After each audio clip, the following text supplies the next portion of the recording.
Tere! Mina olen Valla ja ma olen meeskonnas Timber Diameter. Viimased 14 aastat oleme igapäevaselt kokku puutunud puiduga.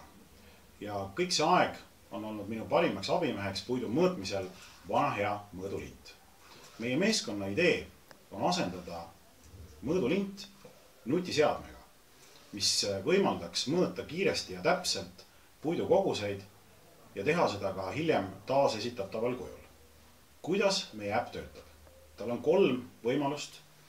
Esimene võimalus on mõõta kallist ja suure diameetriga puitu diameetri tuvastuse abil. Teine võimalus on väikese diameetriga puitu ja paberipuud mõõta mahupõhiselt.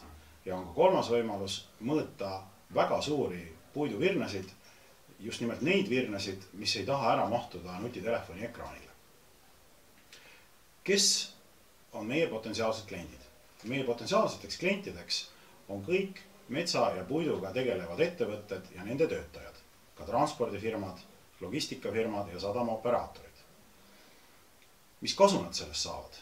Nad võidavad ajas, nende äri on rohkem läbipaistev, nad saavad paremini planeerida oma logistikat, müüki ja hilisemate reklamatsioonide ja pretensioonide lahendamine kliendiga on tunduvalt kergem ja nõuab vähem närvi ja ajakulu. Mida meie võidame? Meie maksustame oma teenuse mahupõhiselt. See tähendab seda, et näiteks ühe autotäie materjali ülemõõtmine maksaks kliendile 1 euro ehk siis 4 eurosenti tihumeetri kohta. See on kliendile vähemalt 6 korda odavam ja vähemalt 50 korda kiirem kui mõõtmine vana hea mõõdulindiga.